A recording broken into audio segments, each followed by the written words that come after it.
এখনো দু একদিনের কাজ আছে, ওরা তো বললে এই কবিপক্ষেই প্রকাশ করবে, এখন দেখা যাক। কেমন গাইলে তোমার মেয়ে?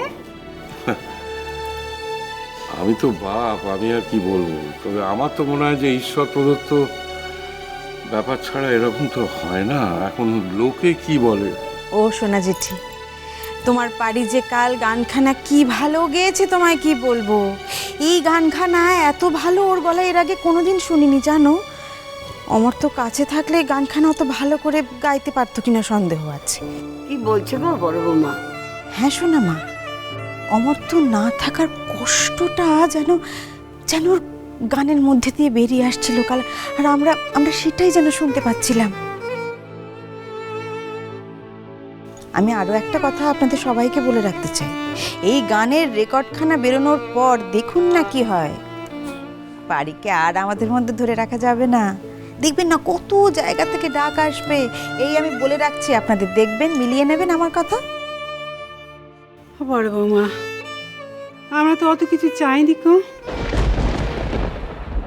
বাড়ি চেয়েছিল একটু স্বাদ করে সংসার করবে, তো অমন রাজপুত্রের মতো স্বামী যখন পেয়েছে তখন ভেবেছিলাম একটু স্বাদ করে সংসারটা করুক না, এর বেশি তো কিছু চাইনি কো। তোর এই কথাটা আমি মানি না রে ছোট। আমার পেটে যদি বিদ্যে থাকতো, যদি অন্য কোনো গুণও থাকতো যা দিয়ে আমি আমার পরিচয় তৈরি করতে পারতাম, আজ এই বয়সে এসে আমার জীবনটা এত অর্থহীন হয়ে যেত না। এসব তুমি কি বলছো বৌদি? ঠিকই বলছি ঠাকুরপো, রাগ করো না। তুমি তো আমার শুধু লক্ষণ দেওয়ারই নও, তোমাকে যে আমি আমার মায়ের পেটের ভাইয়ের চেয়েও বেশি বলে মানি, জানি। তা যদি না হবে তাহলে এতকাল একটা মানুষকে টেনে এলে, কোনো রাগ নেই, বিরক্তি নেই, ভুরু কোঁচকানো নেই। আর তেমনি আমার এই বোন ছুটকি, তার সব কিছু অধিকার চিরকাল আমার হাতে দিয়ে গেল। সত্যি ঠাকুরপো, তোমরা আমাকে মাথায় করে রেখেছ গো।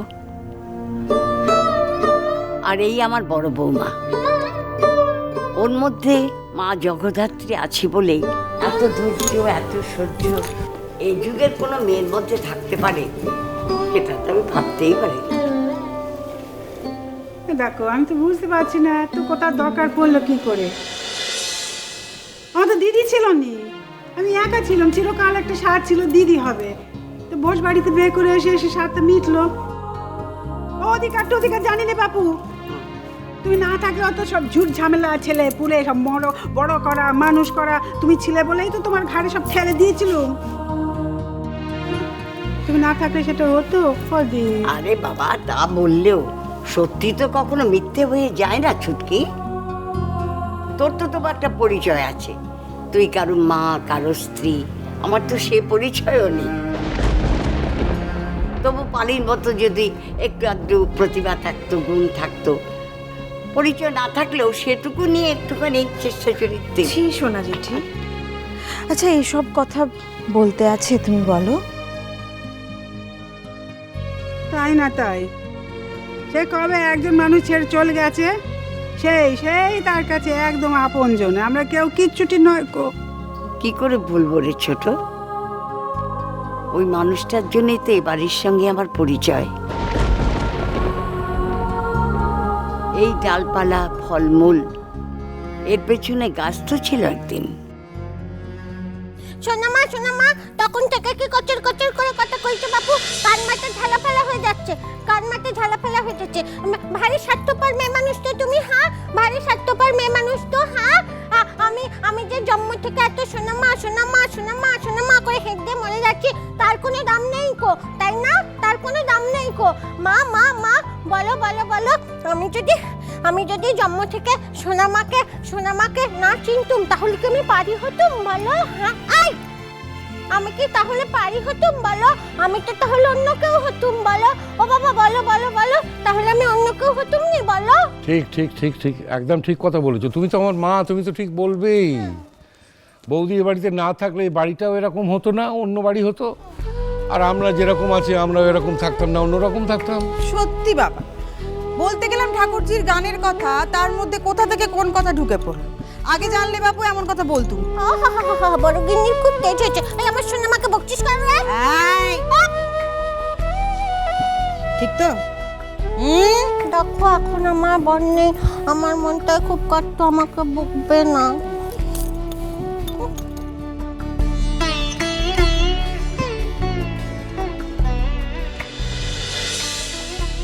পূর্ণ জেঠু,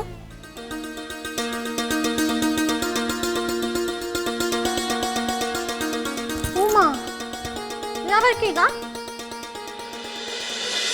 আরে মিনু যে, এসো এসো মা, এসো এসো। ও যাই হোক, মনে পড়লো জেঠুকে।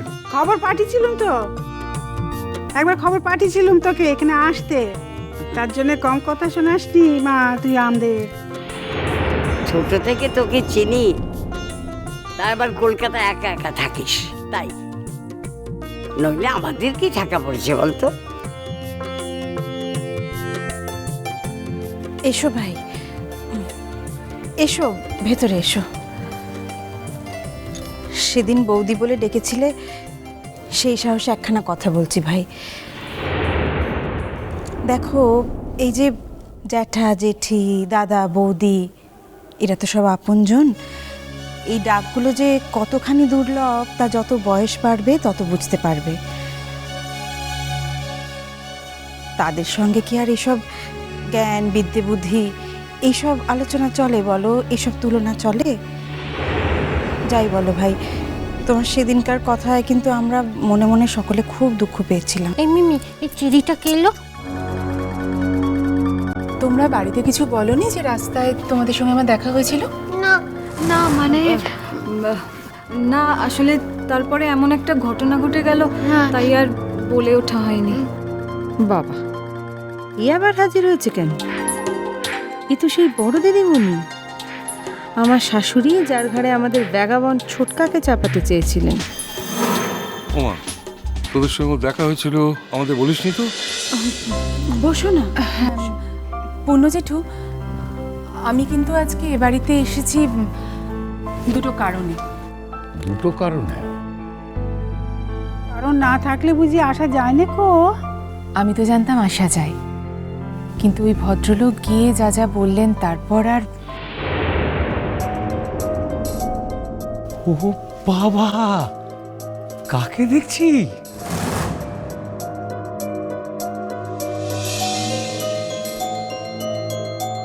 কেমন আছো মিনু? বাবা, তুমি আমাদের বাড়িতে এসছো, আমাদের কত ভাগ্য বলো তো। দেখো ভাই, আমরা মুখ্য সূক্ষ্ম মানুষ, কি বলতে কি বলে দেবো, তাই আগে থেকে মাপ চেয়ে রাখছি। উমা মাম্মা, ওকে গো, ওকে নিয়ে তো দীক্ষিতা করছো? ওকে মিনু মিনু মিনু মিনু। কে মিনু? তুমি চিনতে পারছো না আমাকে? না। আমি মৃণালিনী, মিনু। আরে তোমাদের গ্রামের বাড়ির পাশের বাড়িতেই থাকতাম। তুমি ছোটবেলায় কত ভালোবাসতে আমাকে, আর যখন তুমি কলকাতায় চলে আসতে আমার জন্য কত কেঁদে কেঁদে ভাসাতে। মনে পড়ছে না আমার কথা?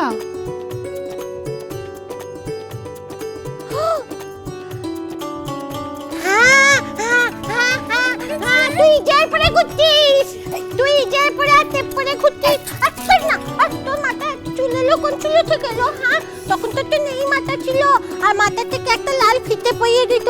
ও বাবা, তুই কিরম ঢোকাচ্ছিলি? এত বড় হলি, কোন চুল উঠে গেল? হ্যাঁ হ্যাঁ। যাক বাবা, তুমি চিনতে পেরেছো তো আমাকে? অনেক ভদ্রলোকের কথা বলবি বলছিলি, কে ভদ্রলোক, কে কি বলেছে? আমি তো সব বলবো বলেই আজকে এসেছি পূর্ণ জেঠু। আমি দুটো কারণে এসেছি। প্রথম কারণ হলো পারিদি। রাস্তায় মিমি আর রুমির সঙ্গে দেখা হলো, ওরা বলল যে পারিদির স্বামীর অসুখের কথা, তাই ভাবলাম একবার দেখা করে আসি। কাঁদে না, কাঁদে না ঠাকুরজি, চুপ চুপ। আর নেই লোক, খাঁচা ভেঙে সে পাল্লে গেছে। সে কি হয়েছে?